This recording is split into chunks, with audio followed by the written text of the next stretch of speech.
Welcome to Get Paid for Your Pad, the definitive show on Airbnb hosting, featuring the best advice on how to maximize profits from your Airbnb listing, as well as real-life experiences from Airbnb hosts all over the world. Welcome. We are your hosts, Josefa Kapadia and Jasper Rivers. Get paid for your pad. Get paid for your pad. Get paid for your pad. Get paid for your pad. Get paid for your pad. Get paid for your pad. Hey guys, welcome back to another episode of Get Paid for Your Pad.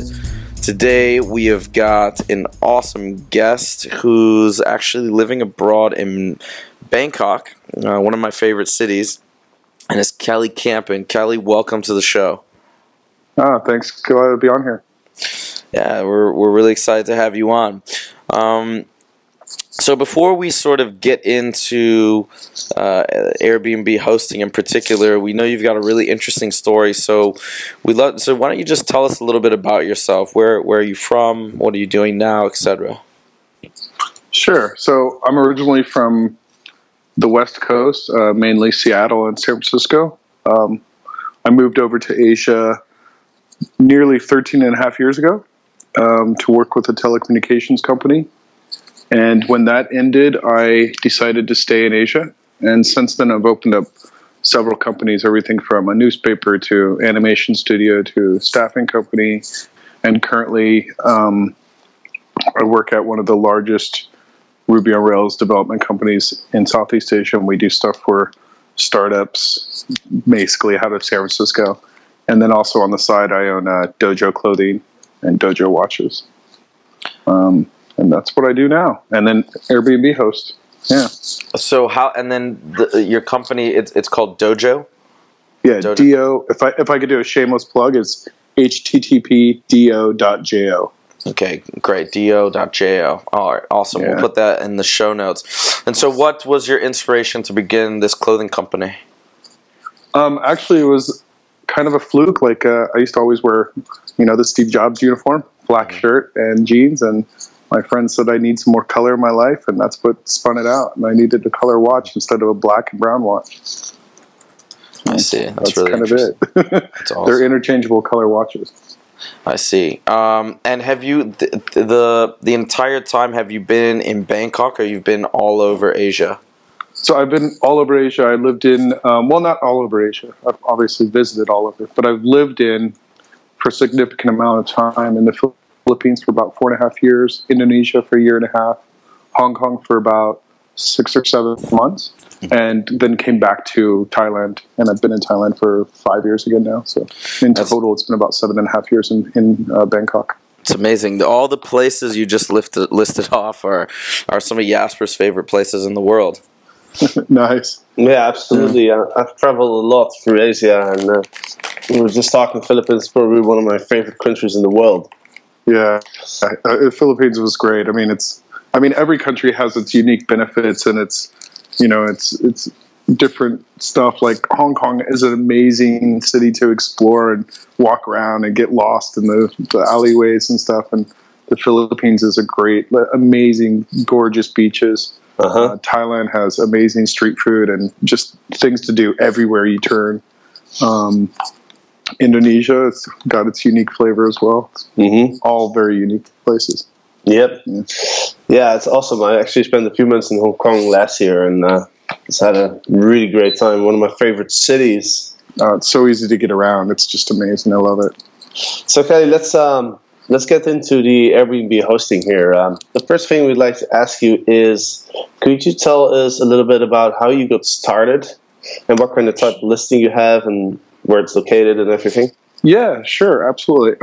So I guess I'll start with what type of listing I have. I have a 4-bedroom house that I've lived in for a while, and I had 2 spare bedrooms. I was using the top floor as my office, which I found out that I never went to the top floor. And it's a really big space with huge patios. I mean, probably one of the patios is bigger than the bedroom itself. It's probably, 175 square meters, which is about 1,700 square feet. and it's just gorgeous. And I had a friend come over from Rio, and actually he turned out to be my very first Airbnb guest as well, because he was doing it in Rio. And from there, he just said, you need to do this more and take off. And I'm like, okay. And then I turned another room into another smaller Airbnb room. So now I have 2 rooms total in my house. I live rent-free, and yeah, it's great. That's awesome. And did your friend from Rio tell you about Airbnb, or was he your first guest? I'm in the tech industry, so I knew about Airbnb, right? But I was never sure if I could I'm not like a loner, but I like my own privacy, so I wasn't sure if I could do it. Luckily, it's a beautiful house in a beautiful area of Bangkok, one of the more upscale areas of Bangkok.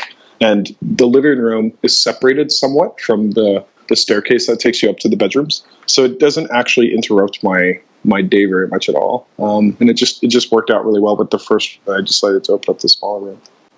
So you have a 4-bedroom place, and how many rooms did you say you rent out? So yeah, I have a 4-bedroom house. I rent out 2 rooms. One is a little bit smaller, and one is quite large. They both have private bathrooms. Obviously, I take the master room, and then the smallest room is actually my live-in maid's room. So that's one benefit of living in Asia, is I have a live-in maid that does my guests' laundry, cleans the room every day, makes a coffee in the morning for them if they want, etc. Right. Wow, that's awesome. I never thought of that, but if you all for the price of a slice of pizza, I guess. Yeah, my rooms are about my low price is $29, so that's like what, a couple of beers. That's like 1.5 drinks in a Vegas nightclub. Exactly. Well, that's awesome. Yeah, actually, I never thought of that. Like, when you have a house in a country where the wages are a bit lower, you can actually have a live-in maid to take care of everything for you. That's and that helps out when I travel as well. And so, she's always here, and except for Sundays, obviously. And yeah, she's always here to take care of it, and she takes care of obviously my cats and stuff, and the house, and make sure everything's done and taken care of. It's good. Awesome. So Kelly, let me ask you, when you are there and your guests sort of come in, what is your preferred level of interaction? For example, do you greet them? Do you show them around the neighborhood, or what's your sort of protocol? So I always, if I can, I always try to make sure that I'm the one that greets them at least the first time. And then, because then I have an electronic lock, so I show them how to use the door. My house is actually pretty teched up. Like, every room has the Philips Hue color light bulbs in it, including the guest rooms. And it's just a tech savvy house. So I try to make sure I'm there to meet them, show them the door, make sure that they've got the PDF printed that shows the neighborhood. If I get really busy, but if I can, I always try and go out and have a drink with them at least one night. Although I think in Bangkok, I'm not sure how it is in the rest around the world, but I get a lot of short stays, 1, 2, 3 days. So sometimes it's not always easy to hang out with them. And the PDF that you mentioned, is that your guidebook by chance? Yeah, so I have I put my house manual in there, guidebook, my address in both English and Thai, a little bit about the neighborhood. I also have an ongoing Foursquare link. So I use Foursquare to do a to-do list, and then I link directly to my Foursquare on the web so that you can see my tip and then where it's at. And if you have Foursquare, you can obviously just use it on your app as well. That's awesome. Yeah. That's a great idea, actually. I've tried a lot. There was I started out with one from a friend of mine, Brennan Dunn, which was called Tip List, and then I got too many listings on there for where to go, and then I started to try Pinterest, and Foursquare seems to be the application that a lot of people around the world have. So it's really easy for them to grab, do it. They know they already know the app, so Yeah, it worked out really well. yeah. I always use Foursquare when I travel. It's a great app. And what's the brand of the lock that you use? So I have a Samsung, just a regular Samsung NFC lock, but I've got on order the Skybell, the Goji, and the August. And are these like one of them will work? So 3 of them, 2 of them are remote control. One of them is a doorbell that just has a video camera in it. Okay. Yeah. Okay. Good. Yeah. So we've been talking a little bit about electronic locks on another episode, which is a really good solution for, especially for people who manage their Airbnb listing from abroad. Yeah, so they're great. I've studied a lot of them. Lockatron was the first. It's amazing.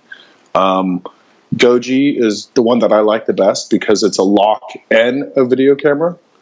And it also detects if somebody just knocks on the door. So it detects vibration and brings your phone. And it also has fobs, so you can give your guests a key if they don't have a smartphone. Mm-hmm. So that's good. And then August, I just got it because I want it. I'm one of those Kickstarter people. Okay, right, yeah. That's great. Hey, Kelly, did you have any concerns before you started your Airbnb listing? Yeah, of course I did. So, like, obviously I did some research and I seen the articles about, like, the guy in New York that got evicted and there was like some other scandal stuff in New York and one that got wrecked in LA or something like that. But I really, I've had over, if you include like couples as 2 people, I've had well over probably 350 guests in the last 14 months. And I've not once had an issue. Not at all. Like not even the slightest thing. Right, that's interesting. I mean, that's basically what we keep hearing from everyone. People are apprehensive. It's a sharing community, right? Yeah, and people are apprehensive about having random people from the internet in their house, right? And it makes sense. I mean, it's understandable. But sure. Every time it just shows that the experiences always end up being really good.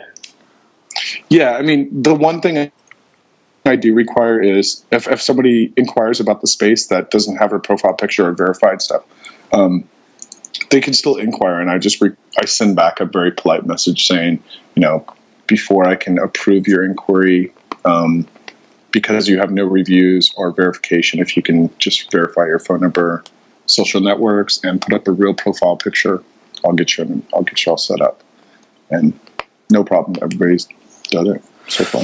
See, the funny thing is not only have people had really great experiences, but when people are contemplating renting out either their entire home or a bedroom in their home, they're usually comparing that to a fixed-term lease. So they say that, okay, well, having a stream of random people from the internet or whatever, it seems a bit more risky than just hiring one person to stay in the place that you can interview, you can sort of flesh out. What's really cool as we've been talking to more people is what's actually, and we're talking about people who've been on both sides of the fence. We've had the fixed term people who are leasing as well as the short stay rental people.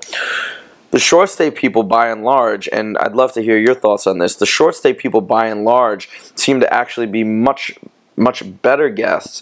And not only are they usually very courteous, but another aspect of it is they're there for a short period of time because they want to explore the city. They want to see the sights. Yeah, they're going to be there to a certain period, but really the amount of damage that your house is exposed to is substantially less.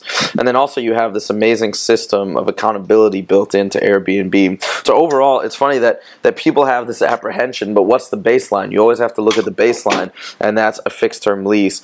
And by and large, from the hundreds of people that we've talked to, Airbnb is just a far better alternative.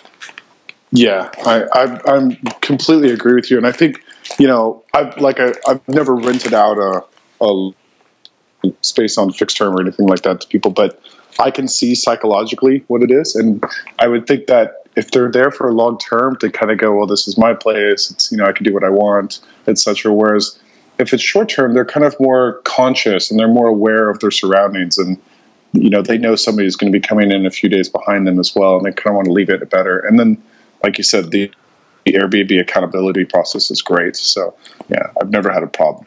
Yeah, absolutely. And also the great thing about short term is obviously you can charge more. So well, yeah, that plays a small factor in it. I mean, the money. Yeah, who cares about money? I'm kind of in a tough spot because I'm in Thailand, and believe me, there are definitely less expensive places than mine. But I think the reason why I'm always on the front page of Airbnb Bangkok is because my location is incredible. I live on like one of the best areas of Bangkok in a beautiful house. On my street, there's only 4 houses and one of the best boutique hotels in Southeast Asia. So it's just a great area. Oh, that's awesome.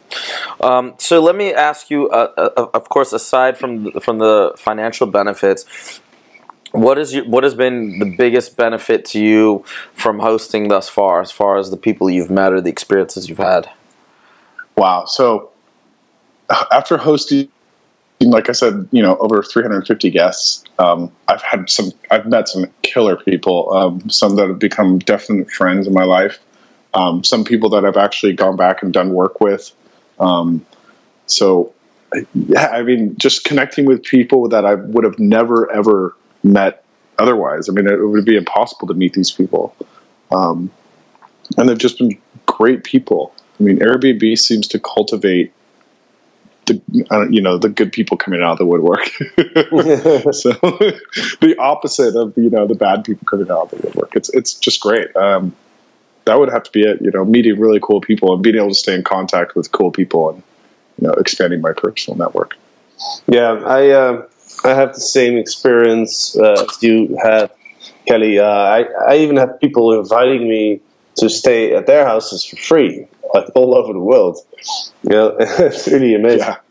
And it's great. We talked to another host a few weeks back, and he told us having guests in his house from Airbnb actually made him regain his confidence in humanity, because everyone was so nice to him. I can see that. The great thing is I never expect it, but when somebody brings a gift from their country, that's just like, it just, it makes you feel so good, because I would never ask for it. I would never expect it. You're paying to stay at my house, but yet they always feel that they want to share their country with you. So, right. And in Thailand, I get people from all over the world, obviously. Right. And it's great. I get chocolates, or I get stuff like that, and being able to sit down and talk. I got a DVD from a guy that was a videographer, and yeah, it's, great stuff. Yeah, it almost seems like when people go to another country and stay in somebody's house, it just brings the best in people, to the surface. I mean, I used to do couch surfing, not myself, but I always let people stay at my place. Mm-hmm. And it's definitely a different crowd. Right, yeah. Type of person. I can imagine that. It's very different. Yeah, so Kelly, I've had a look at your listing, and I can tell you're doing a really good job. And I was wondering, do you have some advice for other Airbnb hosts out there that are kind of struggling? Wow. I have a lot of advice. Maybe you want to write a book about it.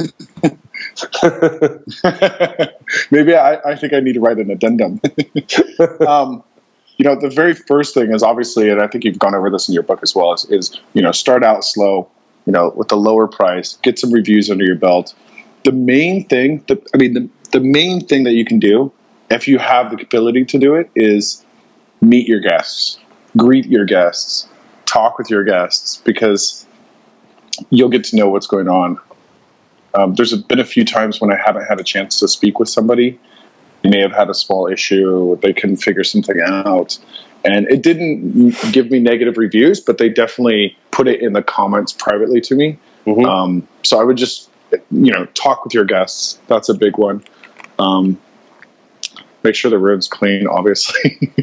Right. All the regular stuff. Yeah. So guidebook is huge. I don't know how many people I've had email me back right after I've sent the guidebook, and they've just been like, "Oh, thank you so much for this. This is incredible." So. Yeah, I think sending out the guidebook is really important, and communicating with your guests before they arrive is also really good to do, because I manage my Airbnb listing from wherever I am in the world, because I'm usually traveling, but I still get complimented on being a good host, even though I don't meet the people. And I think this is purely because I send them a lot of information. I try to keep in touch with them as much as possible. I let them know how they can contact me. I let them know that if there's issues at all, they can always hit me up, and I'll do everything I can to solve whatever the issue is. So I mean, absolutely, communication is key. I think you're right. It's definitely best if you do have the chance to meet your guests in person. But if you don't, you can kind of make up by just communicating with them a lot. Absolutely, yeah. I mean, I try to respond unless I'm sleeping. I try to respond within about 30 minutes. I actually respond when I sleep. I've trained myself to do that. By the way, for all the listeners, so Kelly actually has bought our book, and I asked him about it before the interview, and he hasn't even read it yet. So I have not. I've really been terribly busy. I am very sorry, but to give you credit, I've been waiting for somebody to put out a book like this. So the minute I seen it pop up, I think it popped up on my Facebook feed. I immediately clicked on it and bought it I was sold within like 1 minute of reading your guys' website. So you did a stellar job. Okay. I'm actually looking forward to reading it. I really am. Okay, great. I did read the guidebook supplement, which I thought was awesome. Yeah. Okay, great. Well, we'll love to hear your thoughts when you get the chance to read it. Absolutely. So, and Kelly, I'd love to take it back to, so you said you've been on Airbnb for about 14 months.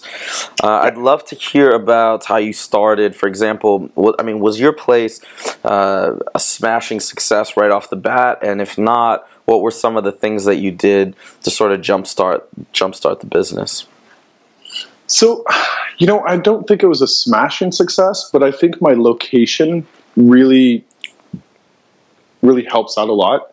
I'm certainly not in the tourist area, but I'm about an 8-minute walk from the transit system, and I'm also in an upscale area, actually quite upscale for Bangkok, and I'm right on the main street, which I think helped out a lot.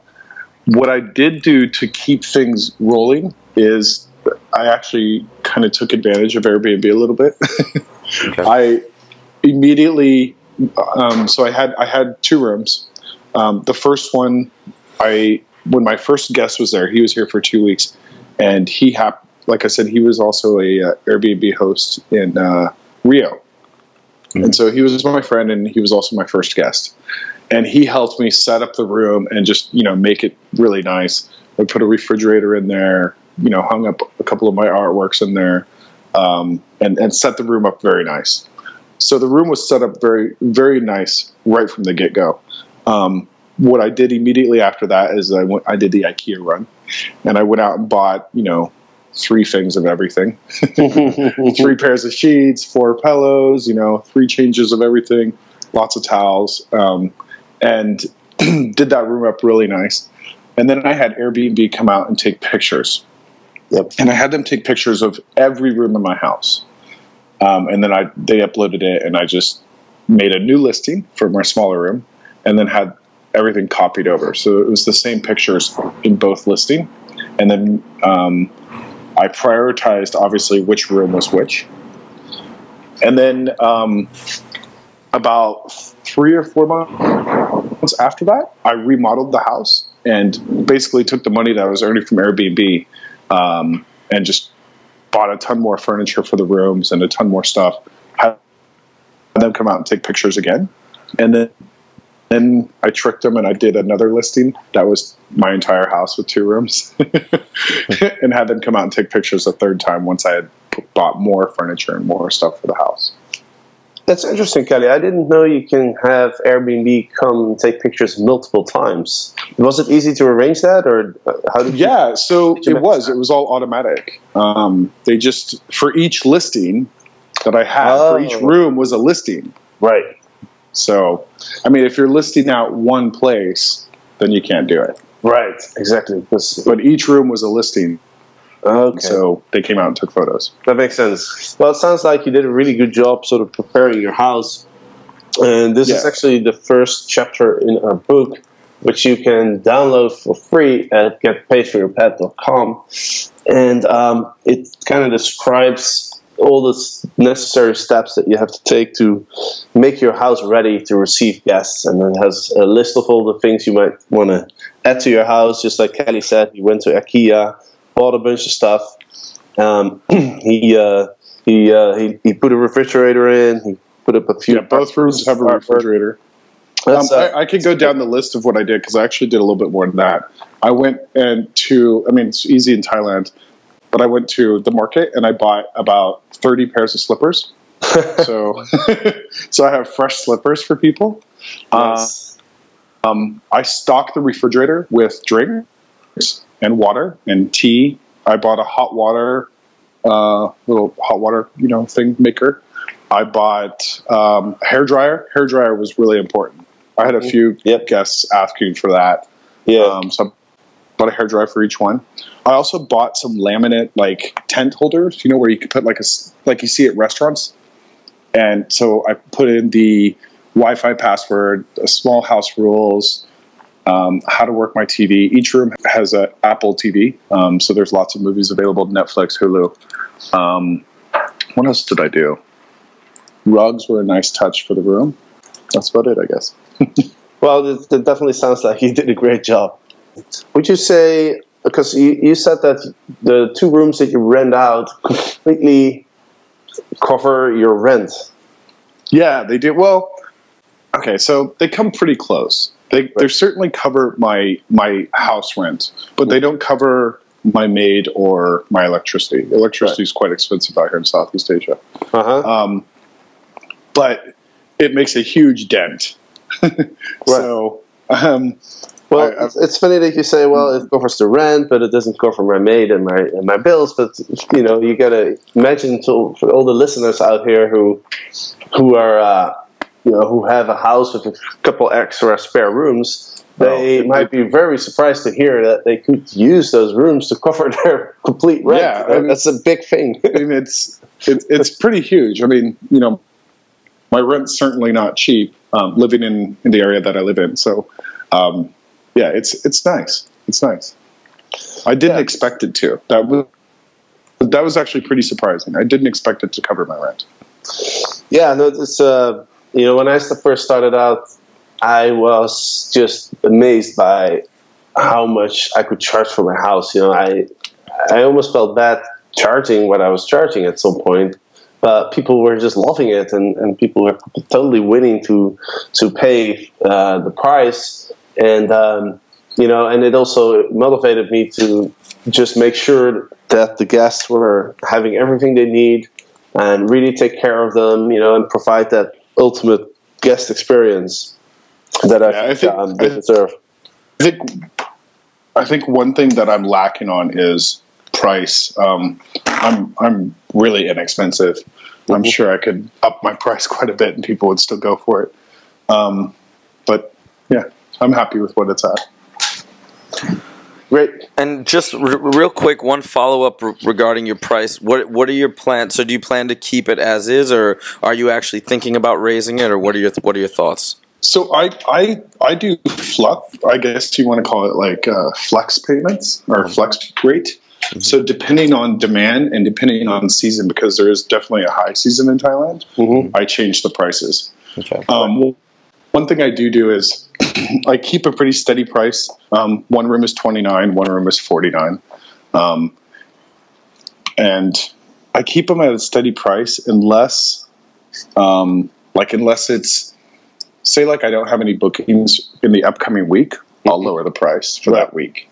Yep. And then obviously for the seasons, the high seasons, those prices I've already set up quite a bit in advance. Okay. Right, that makes a lot of sense. I mean, one of the things that we recommend in the book is to start out with a higher price when there's a lot of time left until the check-in, and then slowly start lowering it as you're getting closer to the check-in date. And there's no point having an empty room, right?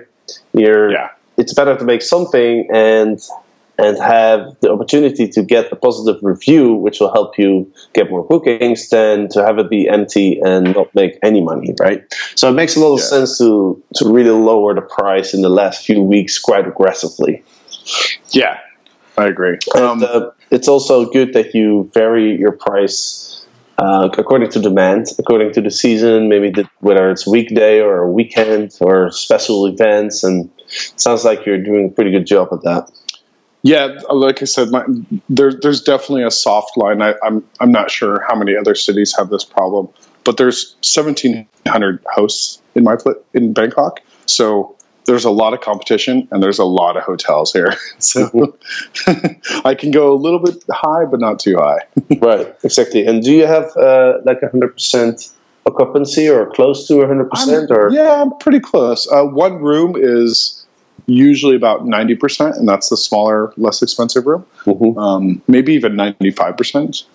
And then the bigger room is probably more like around 75, 80%. Okay. Yeah. And Kelly, one final question. In Bangkok, did you have to deal with any sort of red tape or government regulations or anything that as you were setting this up, or has it been pretty straightforward, pretty easy? Yeah, not that I've heard of or had any issues. My landlord's really nice. Okay. So that's awesome. All right, well, Kelly, no issues. Okay, that's great to hear. Kelly, thank you so much. You gave our listeners tons of awesome information and insight. It was really fun having you on the show. And guys, if you guys want to check out our show notes, you can go to www.getpaidforyourpad.com/podcast. And if you also swing by getpaidforyourpad.com, you can download the first 3 chapters of our book, getpaidforyourpad.com. And with that, it's the end of the show. Again, Kelly, thank you so much. It was a pleasure. And to check out the latest episodes of Get Paid for Your Pad, tune in with us every Monday and Thursday. So new episodes are out every Monday and Thursday. Get paid for your pad. Get paid for your pad. Get paid for your pad. Get paid for your pad. Get paid for your pad. Get paid for your pad.